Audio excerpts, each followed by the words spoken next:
Good morning, I'm Gretchen Ho. We're coming to you on this Tuesday, on the 16th of December, bringing you Morning Matters because your mornings matters. Get to the stories that matter today. The reception of the BICAM Conference Committee meeting did not push through on Monday after the Senate canceled it. Lawmakers from the lower house insisted they were merely informed and not consulted at all. Monday's talks on the 2026 national budget were halted amid disputes over road projects and the MAIFIP, according to Senator Ping Lacson. Lacson added that certain lawmakers have allegedly threatened Speaker Boji D and Majority Leader Sandro Marcos over the approval of selected budget items. And the fight continues for Pinoy athletes at the 33rd Southeast Asian Games in Thailand as the country's medal haul climbs. Team Philippines has secured 142 medals so far, with 25 golds, 38 silvers, and 79 bronze medals. Welcome to our program, Morning Matters, where we talk about the issues you need to know for the rest of your day. Now, first in the agenda, tensions emerged ahead of the final stretch of the 2026 national budget after the Senate called off the BICAM Conference Committee meeting on Monday. Here is a report. Just hours before the Bicameral Conference Committee meeting meant to reconcile the proposed 2026 national budget, the Senate abruptly canceled the session on Monday. The House of Representatives says it was merely informed of the cancellation and was not consulted beforehand. Really, it would have been something that would have been a collective decision, a mutual decision on the part of each leadership. So I don't want to say that I feel slighted. I just want to once again, express to our Senate counterparts that we are here. Our disposition is to move forward with the conversation. House lawmakers waited for more than 2 hours, but the bicameral meeting did not push through. According to House Appropriations Chair Mika Swansing, time may already be running short. Congress is aiming to ratify the 2026 General Appropriations Bill by December 22, so it can be transmitted to the President for signing into law. Meron po kasi tayong timeline na gusto pong sundin. Marami pa pong mga ahensya na tatalakayin. Kaya po, bawat araw po talaga ay mahalaga para po matapos natin yung budget sa tamang oras. Past 6 in the evening, Senator Win Gatchalian arrived at the Philippine International Convention Center. He chairs the Senate Committee on Finance and arrived without any other senators. Gatchalian assured Swansing that the bicameral report would still be approved within the target period. Hindi na tayo on schedule definitely. But kaya pang ma-approve yung budget by end of the year. Admittedly, hindi na-anticipate. No? Kaya napupush back yung schedules. No? So, but naglagay naman kami ng buffer. If needed, the Senate says it is prepared to work up to Christmas Eve and even around the clock. For News 5, I'm Marian Enriquez. We are One News. Senator Ping Lacson said the Bicameral Conference Committee has postponed Monday's deliberations on the 2026 national budget amid disagreements over several contentious provisions, including funding for the DPWH, the MAIFIP program, and the farm-to-market roads. Here is the report. Senate President Pro Tempore Ping Lacson has outlined the contentious issues that have pushed the bicameral talks on the 2026 national budget into a deadlock. In an interview with Storycon, Lacson said disagreements over funding allocations for the Department of Public Works and Highways, MAIFIP, and farm-to-market roads continue to stall the bicameral discussions. Tatlo yung contentious issues as far as the Senate is concerned. Una, yung MAIF. Second, yung farm-to-market road. Farm-to-market. And then third, yung balance, yung 53-54 billion na sinasabing overpriced na kailangan kartasin sa budget. Ang napagkasundo namin, nothing short of, absolutely no guarantee letters from politicians. Sabi ko sa kanila, I can change my mind. And so with the others, na yung mga like-minded na kasama ko sa majority block ng Senate, ganun din ang kanilang sentiment. Kasi nga naabuso. Lacson warned that failure by the Senate and the House of Representatives to reach a compromise could result in a reenacted budget next year. Pagka hindi nagkasundo, baka mauwi tayo sa reenacted budget. Dapat magkasundo na kagad para magkaroon na ng BICAM report. At kami sa Senado, ang call ng aming leadership sa Senado, hindi yung BICAM report ang aming iraratify. mismong enrolled bill. Nakapanood na yung, hindi yung summary lang ng bicameral conference committee report, kundi mismong detalyado, yun na yung mismong enrolled bill.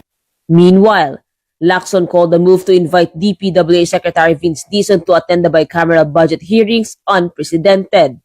Ito nga isang problema pa. Bakit nag-imbita sila ng department secretary sa BICAM? Unprecedented yan kasi parang bumalik kami sa committee hearing. Mali kasi ang nag-uusap na lang dyan, House panel at saka Senate panel. Dahil sumulat daw si Secretary Vince Dizon na pagbigyan nila na magpaliwanag. And nag-backslide tayo sa committee hearing. Despite the impasse, Lacson said both chambers are still working to find a way forward and break the deadlock. The senator also revealed that some lawmakers have allegedly threatened the leadership of House Speaker Boji D and Majority Leader Sandro Marcos if certain budget priorities are not approved. Pati si Speaker Boji, pati si Majority Leader Sandro Marcos, medyo hirap. May threat pa sa kanilang leadership. Ito yung nasagap ko Pag hindi nyo pinagbigyan yung mga individual namin, magkakasubukan tayo.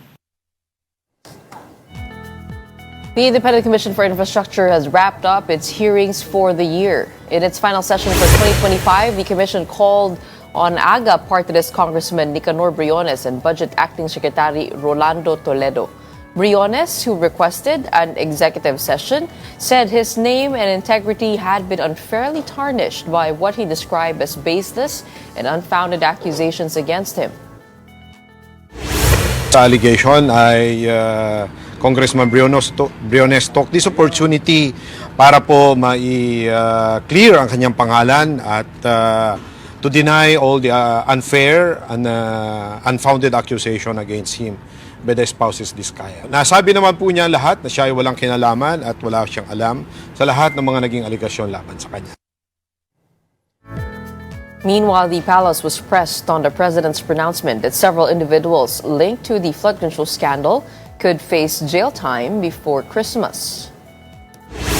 Abangan na lang po natin dahil ito naman din po ay sa ating pagkakaalam ay talagang tinatrabaho rin po at pinagtutuunan ng pansin ng DOJ pati na po ng Ombudsman.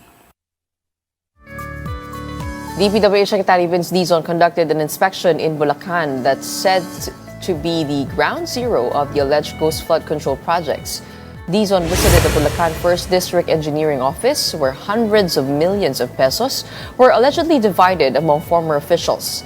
Calling the site symbolic, the Public Works Chief said the inspection marks the start of reforms in a district at the center of one of the biggest infrastructure scandals. Dizon also introduced new district officials tasked to replace engineers facing multiple complaints linked to anomalous flood control projects. Our people in Bulacan need solutions.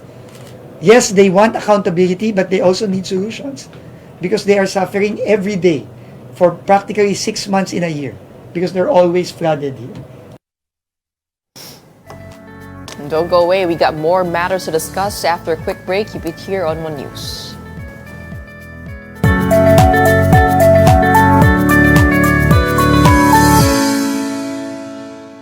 Good morning, I'm Gretchen Ho here on Morning Matters. We talk about the most pressing issues and give you the context behind headlines.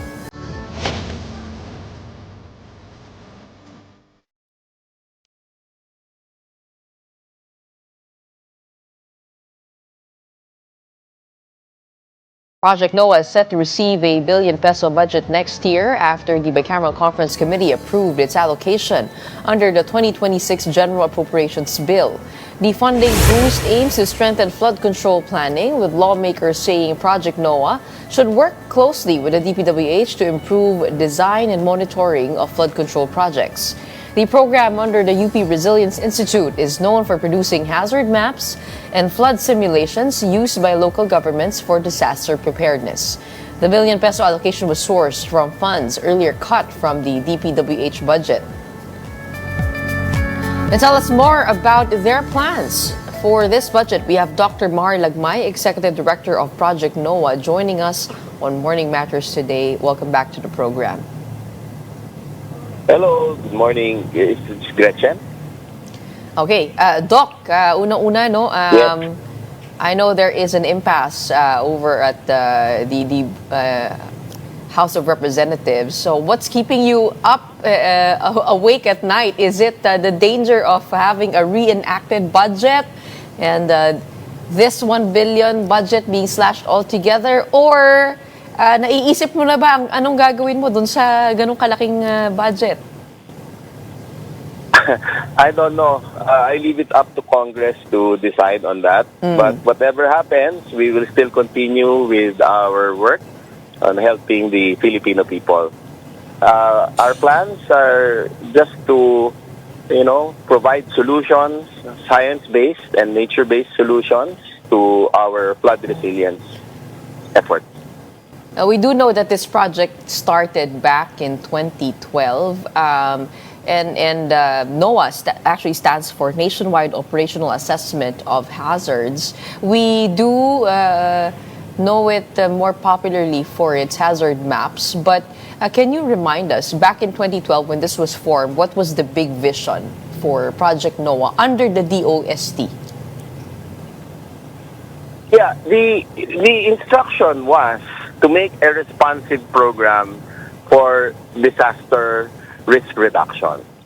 And we thought of compiling or collecting all of the funded research projects related to DRR and put it into operation. That means it's active research, the kind that is used during emergency operations or during times of crisis, wherein you fund research and make sure that it is used right away, rather than just being published in journals and being put into books that gather dust in the shelf.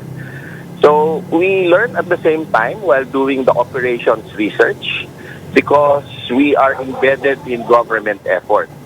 And when we do that, we learn more.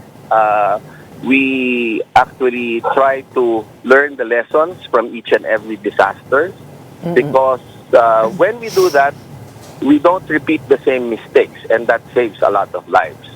And we use the best technologies when we gather it from conferences from all over the world, the best practices in disaster risk reduction, and apply it to our country's efforts to save lives and mitigate the effects of disasters.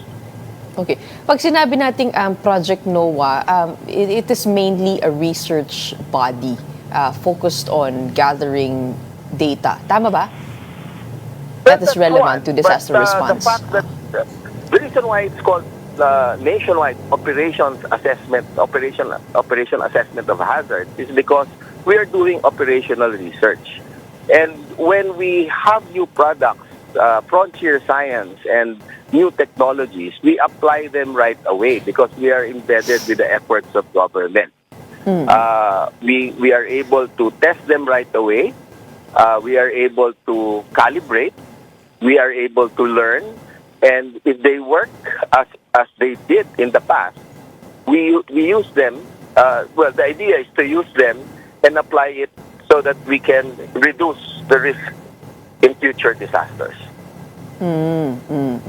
And can you help us recall why again was it defunded in 2017? Oh, that was a long time ago, Gretchen. I'd like to move forward. From that heartbreak. Yeah, let's not dwell on the past. There's a lot of things that we need to be concerned with. Correct. To work together, collaborate, so that we can do so much. We can do more for the country. Naalala ko kasi noon, no, parang there was the reaction to that, no, was one of shock, because as a disaster-prone country, to see this project lose its funds. No? But what does this 1 billion peso allocation now mean for Project NOAA's work? Yeah, I'd just like to emphasize na ang disaster walang kulay, no? It has no color because disasters impacts everybody. The rich, the poor, everybody, the middle class, nobody is exempted from the harsh impacts of climate change and the harsh impacts of natural hazards.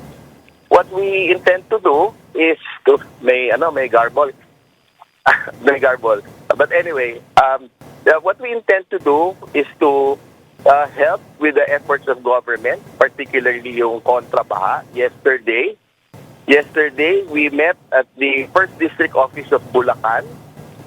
There was this photo that's very famous wherein they laid down the hundreds of millions of pesos for distribution. And we met on that very same table. It's very symbolic because what we will put there now is not money, but rather science-based and nature-based solutions. So that's what we want to offer using Project NOAA and the entire University of the Philippines system in collaboration with all state universities and colleges, higher education institutions, because we believe that it's not enough to use science just to identify the hazards. We have to use science to identify, with the best possible science, the interventions, the scientific interventions once we identify the problems. And these interventions cut across all sectors, remember. We have to find science-based solutions to address the flood problem with regard to agriculture, to forestry, to tourism, to infrastructure, to energy, and so on. So it has to cut across all sectors so that when we embed it into the plans of the local government unit, they are science-based and risk-informed. And that is the best way for the local government unit to develop so that we can attain sustainable development goals. Imagine if we are able to plan well all of the LGUs with all the right science coming from research outputs. The best 634 cities and municipalities to attain the sustainable development goals. I know you've been working on ito nga yung flood control with different cities. Kasama na dyan yung Quezon City. Let's start with that, no. What has worked for you with that coordination and partnership? Ano yung pinagawa sa inyo doon? And ano yung magiging role ngayon ng Project NOAA? It's still pagdating sa flood ongoing. control. We still keep on helping the local government units. One new research output that we have been working with Quezon City is the dengue threshold. There are many deaths attributed to dengue. And we found out that there's a relationship between the amount of rainfall that happens that triggers dengue outbreaks. So just with that science, we may be able to, declare an outbreak and make some kind of intervention weeks in advance so that unnecessary deaths will be prevented. That's one. Right now, I'm on my way to Valenzuela to inaugurate the catchment basin that they have. So that's going to be one of the very first solutions that we can suggest, that we have suggested to be able to address our flood problems. Because it's not just dikes that we need to build. We have to have more solutions, more interventions, like, for example, detention basins, parks that with a lot of grass and trees that absorb water.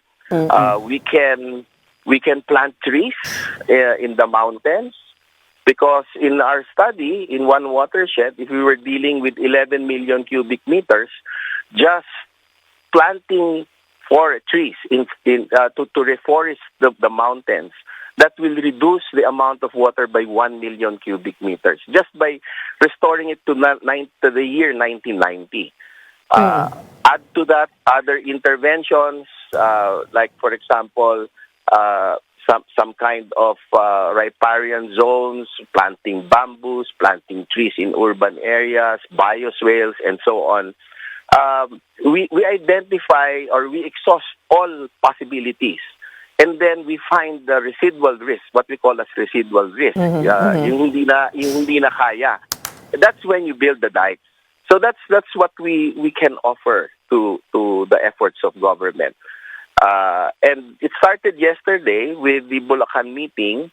Next year, we will be doing that, doing a lot of other kinds of interventions along with the PWH and hopefully DNR, because that's their mandate.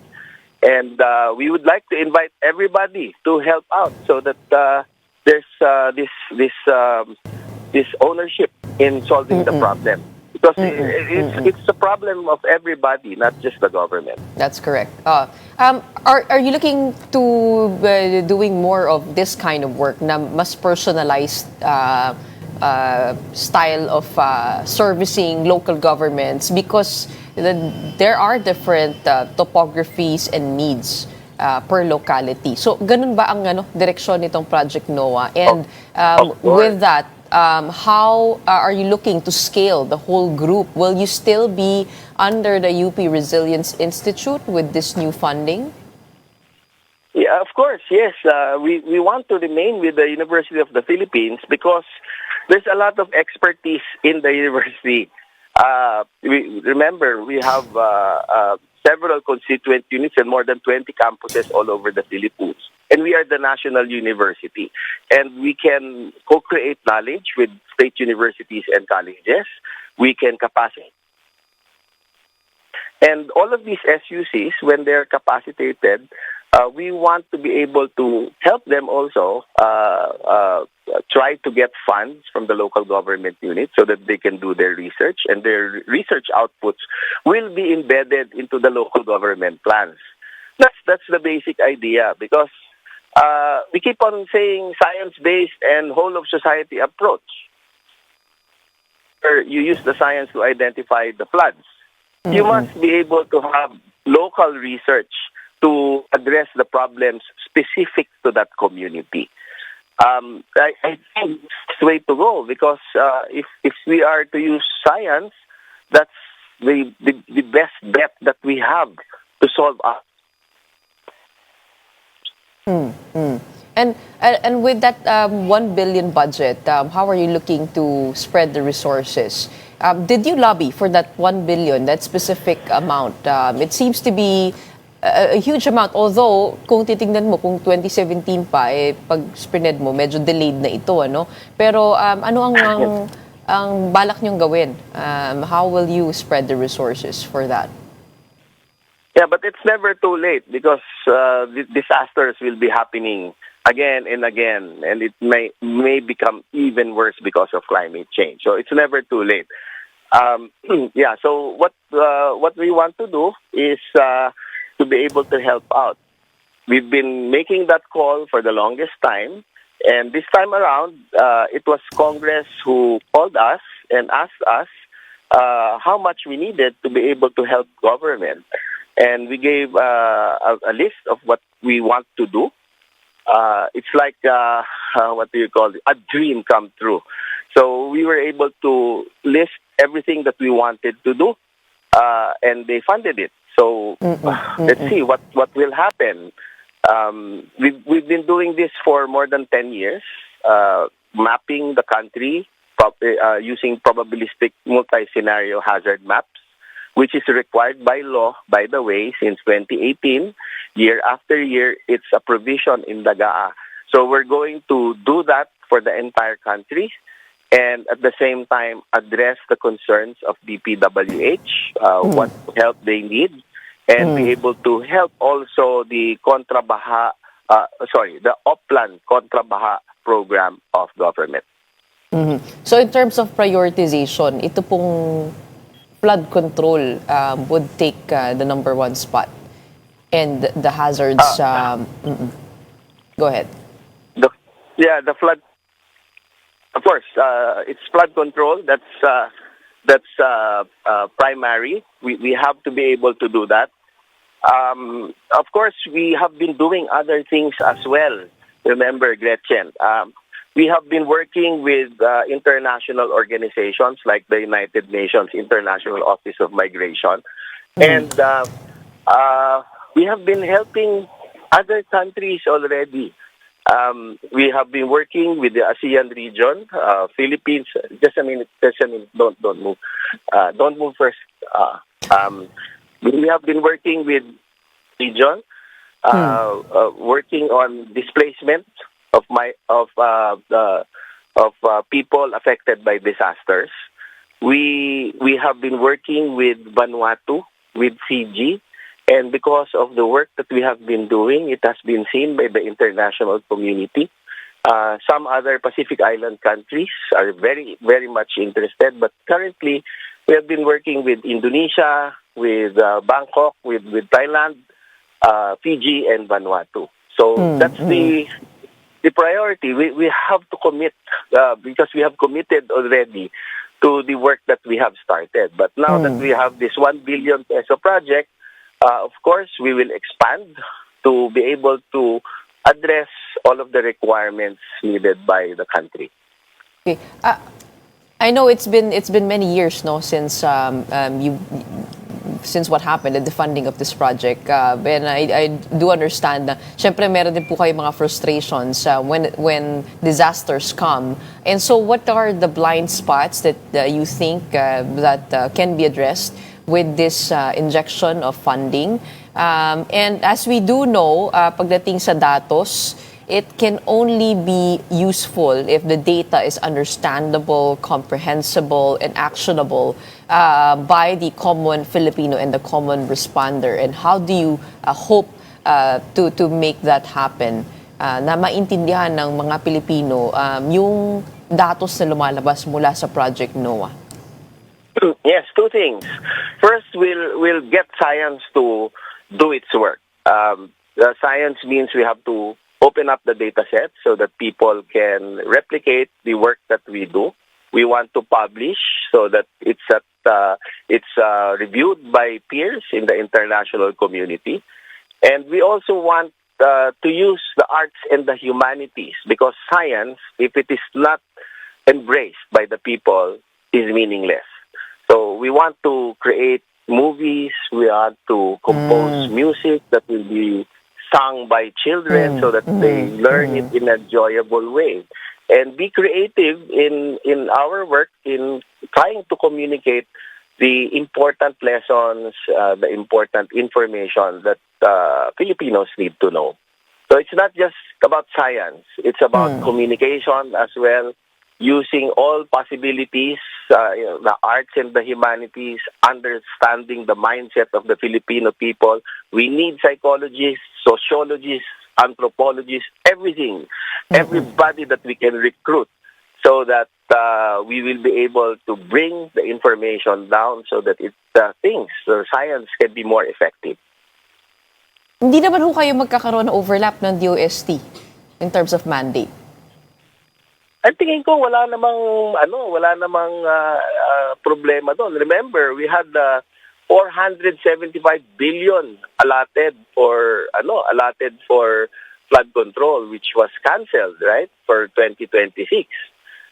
There's no scarcity problem in terms of funding. Everybody had the chance to request for their budget during Congress, and we can always collaborate. There's always innovation that should be welcome all the time, because innovation is very important, because we cannot just keep on doing the things that have failed.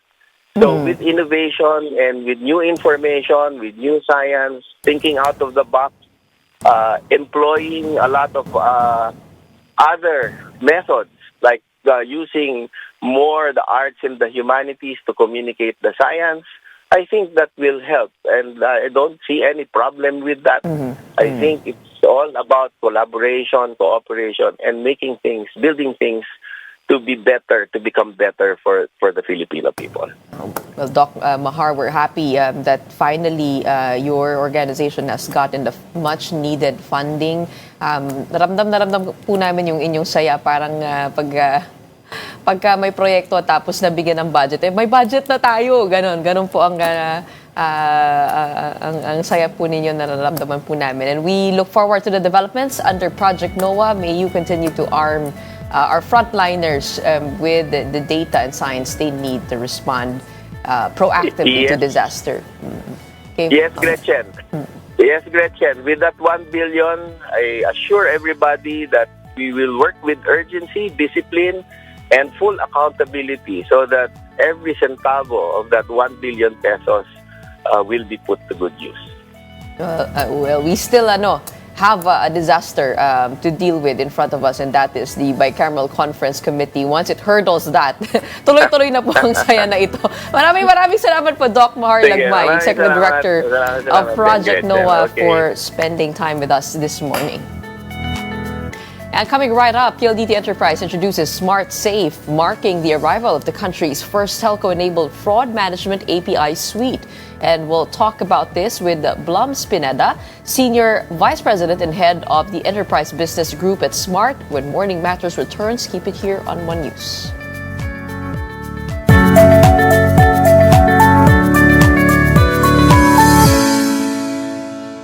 Welcome back. You're still watching Morning Matters here on One News. PLDT Enterprise, together with GSMA and key Philippine regulators, has unveiled Smart Safe, the country's first telco-enabled fraud management API suite. Developed in line with national regulatory standards, the platform aims to deliver safer, simpler, and more trusted digital experiences for businesses and end users. At the core of the suite is Silent Access, a flagship solution that authenticates users in real time across Smart's nationwide network without relying on SMS-based OTPs. This provides a faster, more secure way for businesses and customers to log in and transact online. SmartSafe also includes net identity for device verification, geo-check for real-time network location, roam status for roaming checks, and KYC Plus for enhanced identity verification. To tell us more about SmartSafe, we are joined by Blum Spineda, Senior Vice President and Head of the Enterprise Business Group at Smart. Good morning. Welcome to Morning Matters. Thank you, Gretchen. Thanks for having us. Okay, first of all, I want to talk about this topic Yes. in a way that the normal person can understand, a normal consumer, because we do use digital pervades our lives nowadays Yes. with online shopping, with digital banking. We're always on our phones, right? So, importante na maintindihan ito, no? Yes. Una-una, no, what is SmartSafe? Yes. So SmartSafe basically is a technology that we're offering to provide to app makers out there. So whether it be your favorite online banking app or a Grab or even on social media like TikTok. But basically we offer it so that that app provider, the user of that app can authenticate more to our network. We can prove that you are who you say you are in a more seamless manner with a better user experience. Because right now it's quite complicated. You have to get OTPs. It can get intercepted. Sometimes the SMS or the OTP maybe is delayed in coming to you. So could this get rid of OTP usage? Yes. Yes. So, for example, what will happen is that instead of you requiring an OTP to be sent to you, it'll pick up things that your phone and the network that you're on, they interact. So, for example, I can probably say that if, for example, you've had your SIM in a phone for the last 2 years. You can detect that. We can detect that. We know that, right? Because it's always your device and the SIM latched onto our network. So we probably say, if you're trying to log on to Grab, let's say, this is probably Gretchen, right? So we don't need to send you an OTP even though the app is sort of requesting for one. We'll just, in the background, say that this is very likely Gretchen. It's the same SIM in the same phone, right? And therefore, that becomes a much more seamless experience for you. Pero kailangan din ng Face ID scan yun. So it will still work with, for example, the Face ID. But diba, sometimes, even with the Face ID, it will ask every so often for your OTP. Yeah. To re-log on, right? So that will replace that and make it a bit more seamless. Di ba, what kind of data does it need to be able to back that kind of security up? So it happens in the background. You really don't need to do it, but it picks up on certain things. For example, like, so for example, right now with your phone, it can detect that you're in the Philippines, right? So, for example, if we were getting a credit card use from a location abroad, Yes. but you're here, it can flag things like that. Okay. Right? So that's part of the Automatic things. na yun. Automatic. Because of just the nature of your phone always interacting with our network when it's on. Right? And it can also detect things like, hey, it's been, a year and 17 months, Gretchen hasn't upgraded to the iPhone 17 yet, so you're still on, sort of the previous phone. But like you've never taken out that SIM, right? It's probably your device. We see you that using data is within my phone. It's within your phone Kapag and the hindi ko network. tinatanggal. Yes, yeah, and we pick that up. Like for example, we basically the way that you can log on to in our case a smart network, it can pick up that this number is registered to you, pay your bill on time, etc. And you've been on our network for this long. It can detect things like when you're traveling abroad and you're roaming, it can flag that as well. So there are certain background information that we want to make available to your favorite app users, so they can design a more seamless security or authentication experience for you, or even other things. But what if manakaw lang yung phone ko? Simple as that. Yeah. No, so for example, if it gets stolen, it will still rely on things like the face verification and the biometrics for it to log on to the phone. So it works hand in hand. Okay. It doesn't okay. completely replace. Okay. It is a holiday season. Yes. That busy time for online shopping and digital banking. Yes. Unfortunately, there's also peak season for scams. What kind of scams abound nowadays? Yes. It's always evolving, Yes, right? yes. So it's still, a lot of it is still things like phishing, still, malicious actors there pretending to be sites, pretending to be your favorite bank, pretending to be a relative, etc. All of these get rich. So lagi schemes. through a link. It's always through, yeah. It's always like they're always trying to do a link. And of course now with AI, they're much more prolific at generating all of these different things. So I think given that, what we're also doing on our side is we're working, and of course, like, DICT, the president, they really focus on, in this holiday season, can we do something at a programmatic level to prevent these scams from happening? So, for example, right now, we've worked with a lot of banks so that you shouldn't expect to see a link in any message coming from a bank. Like a lot of banks typically will say that. None at all. So typically, another thing that's dangerous now is that hackers can seem to use the network of the official network of, for example, the bank that you're dealing with, or the telco that's messaging you through the official line. Yes. So how do you filter?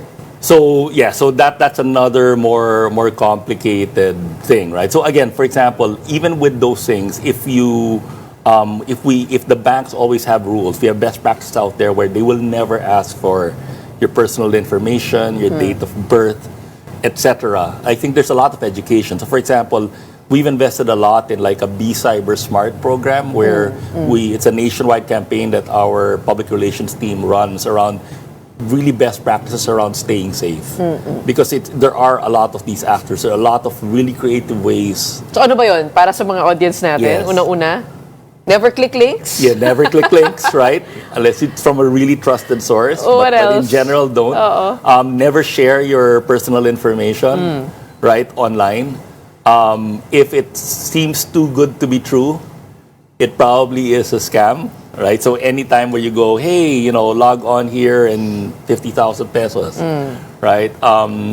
Always, like, there's always this saying around zero trust.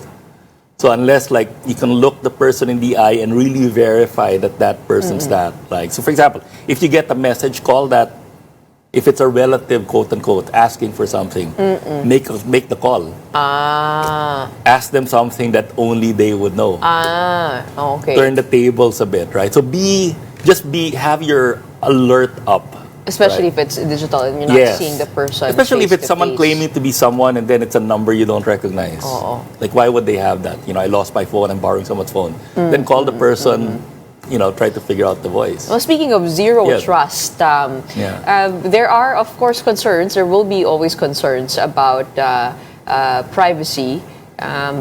and getting too much information Yes. from the user. So Yes. how are you also safeguarding against Yes.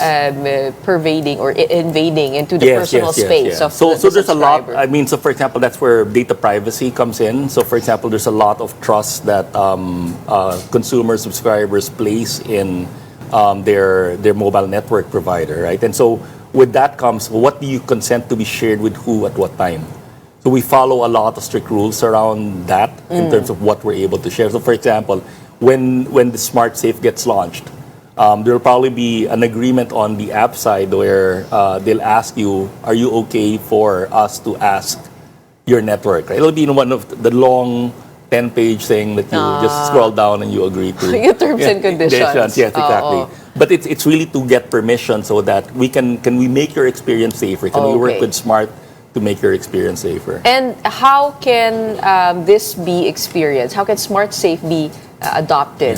So right now we're already working with a lot of the leading apps in the country. So by like Q1 next year, hopefully, they're beginning to build it into their next updates of their apps. Right. So in the next update of the app, it will be Smart Safe enabled in the background, and you will be able to see, cases where they don't ask for your OTP anymore, but you'll just see a message that says, we verified through the network that. Ganun na. Yes. So automatic na ito. Yes, but it will still flag that an authentication Process is happening. has happened. Yes. And with the network. Can we also say that we don't wanna Yes. participate For sure. in it? For sure. Pwede rin. For sure. You can That's opt also out an of it. option. Yes. Oo. Would that require any more effort from us other than accepting? I think it will be in the the same terms way and that right now you're given the option on the apps. Do you want to enable Face ID or authentication? Okay. It'll say you turn it on or off. So it's same thing here. Do you want in the background, right? Sometimes you'll see they'll ask for two-factor Yes. authentication. Okay, you know what? Yeah. What I keep wondering about, because I'm starting to go into digital banking, Yes. and I'm afraid that one day I'd lose my phone, Yes. and all of my verification. The passwords and everything are on your phone. Yeah, Yes. even, di ba, parang how do you access the app itself? Right. When you need to access your mobile banking app through this phone, right? Right. It only registers one phone. What if this gets stolen? How is Smart Safe playing a role in that? Right. So in that case, for example, during that exact instant, right, when you log on to the app, it will still ask for things like the app password or your Face ID. So if you're not there, someone stole it, they won't be able to open the phone maybe or even open the app. But can I access my bank account from another phone? So I get it'll depend. It'll depend bank to bank, right? For example, so I think what will happen is that you'll be asked to go to online banking, and maybe you have to report first that the phone has been stolen. You will have to. What typically happens is you will re-download that mobile banking app on your new phone, on your new replaced phone, and then you will go through a new authentication to say this is now my primary device. So in this case, right, it will be yours still same number, but it will be matched. You are now saying it is now matched to a different device. So that new pairing Yes. is what now in a Smart Safe app will in a Smart Safe enabled app will say this is the new pairing that represents Gretchen But Ho. it has to go through the bank, no? It has to go- Yung bank it yung still- mag-aayos, it will and you still have go- to appear. it will still go through the bank. Probably. Yes. Oo. Kasi marami natatakot doon eh. When it comes to digital Yes, banking, yes. who do you talk to, right? Yes. Is there still the bank? You still go. You still you have to go to make the the bank. call, or is it going to be a chat bot that's talking to you and all those Yes, questions? yes. That's why, for example, I mean, the good thing Gray naman about areas. the banks is that the very first menu item you typically see is if you've lost your credit card, if you've lost something, like it's the very first thing they ask for, and they're very well trained to do that, so they can make sure that they log off all the devices that are logged onto it. It allows you to, in a way, do a fresh start and authenticate to all of your different apps. Oo. And dito, I mean, Smart Safe, how will that help in terms of yung the specific app na yung magde-deal with the decoupling if ever Yes, it does yes. get stolen. Exactly. Because for example, so let's take the reverse, right? So for example, for whatever reason your SIM got cloned or stolen, it got put in a different device. So SmartSafe will now detect that's probably not Gretchen's SIM, right? I need to double check, triple check with her and ask her to enter the personal question, what is your first car, were you born, etc. To really vet that, because it will detect that in the network there is a change. Why are you on a different device from what you've had for the past year and a half? It's just, And then it will require some authentication. and it will require some to make authentication. sure which one is the Exactly. right device. Yes, yes. Okay, so SmartSafe primarily deals with location. So it's location, it's identity. It's like your SIM SIM and your behavior. device are SIM paired. behavior. Yes. SIM behavior. If you're traveling, Okay. but also like location within the country. For example, there will be certain cases where you can use your mobile banking app to withdraw from an ATM. Like in certain countries, meron ng ganon. So it will be able to say, hey, this device says it's near this ATM, but on the network, why, for example, you're in a Mandaluyong ATM, but our network detects you're in Quezon City. It'll probably say, I won't allow that withdrawal. It will tell the app of your bank, right? Suspicious, do a second check or a triple check. Is there a danger naman of this being too safe? Yes, no. So that's exactly. Parang hindi ka na makapasok so that's, sa account mo pag makakalimutin ka. No, this one is definitely much more additive. It's that extra layer. So think about like two-factor authentication. It's that added layer of security that you get. But the primary is still you and your biometrics. So walang etc. masyadong magbabago. Wala masyado, yes. It's just yes. In the parang background. kumbaga, taking out the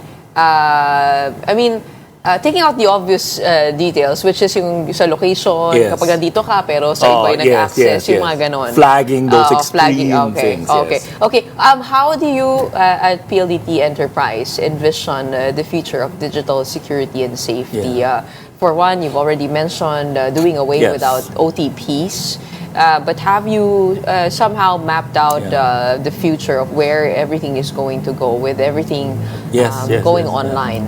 I mean, of course, we work very closely with, for example, the ICT in terms of what are nationwide programs around, not only educating the Filipinos, but also making sure that we have best practices around what type of messages are banks and your favorite players allowed to send out versus not. I think that's number one. Number two is we want to take full advantage of what's available on our network so that all of the app developers, all of the app providers, right, your favorite utilities that you use every day can't live without, they can take advantage of the best in terms of either convenience or security or authentication to make that experience much more safe, much more convenient, but also very seamless, right? Not too difficult as you mentioned. So that's all sort of happening in the background. We just want to make what's available on the network available to it so that the Filipino can benefit. Is this an AI application? It is, there's AI that happens in terms of, I guess, the checking of, like millions of devices, right? And data. Data, right? Gathering. Yes. But I think it's really more, the AI is really more analyzing under what events should we flag certain things, right? So for example, parang, what are the chances that if it's a different SIM to device, right? That it's likely we need to do a check. So I think that it's really analyzing that data to figure out what's a good feature to recommend versus not. What's next for SmartSafe? So I think with SmartSafe, we're starting with the silent access, where instead of an OTP, there's richer authentication in the background. But I think it's really more the location, maybe some KYC. In certain cases, we can maybe, if you allow us again, pick your billing address that you've registered and have that auto-populate the things you're applying for, like enrolling an app, enrolling a thing. But again, with you opting in.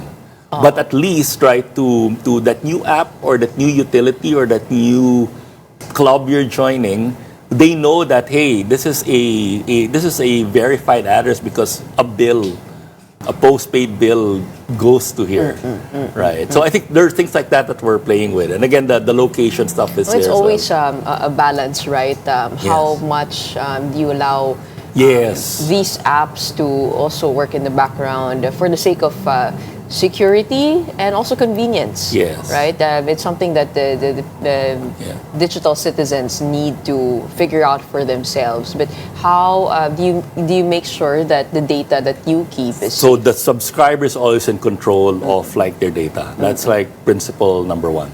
So for example, they have to give their consent to the app that's wanting to use the data. They're having to give consent every other time that it's sort of requested and used, and they have to update that. Like 6 months later, do you still want to continue? Right. So I think there's things like that we're building into the process as well. building trust Yes, with exactly, the consumers. exactly. Okay, so for next year, what will be the first rollout? We're working with a couple of your favorite apps, like the ones that you would expect Hindi ko already. pwede magsabi. we wala pa eh. Pero it will be one of the one of our biggest banks. It will be a couple of our biggest wallets. We're hoping to have your favorite e-travel app also potentially on board. So a couple that are in the works. Oh, exciting, but also safe. Yes. Secure future, hopefully. Yes, Under yes, Smart yes, Safe. yes. Maraming salamat for your Thank time you, today. Gretchen. Yeah, appreciate the time. Good news before the year ends that we're finding solutions Yes. to the problems at hand. We have Lums Pineda, Senior Vice President and Head of the Enterprise Business Group at Smart. They have a new API suite app called Smart Safe. Yes. Thank you. Now moving on over to sports, with 4 days left in the 33rd Southeast Asian Games, the Philippines sits in 6th place on the medal tally. Team Philippines has so far won 142 medals, including 25 gold, 38 silver, and 79 bronze. Host country Thailand remains at the top of the leaderboard with 292 medals, followed by Indonesia with 181 and Vietnam with 157. The Philippines has set a target of 60 gold medals for this year's SEA Games. And that wraps up today's episode of Morning Matters. We hope we've given you the right start to your morning. Let's go ahead and make the day matter. My name is Gretchen Ho. Kapatid, we are One News, all sides, all the time.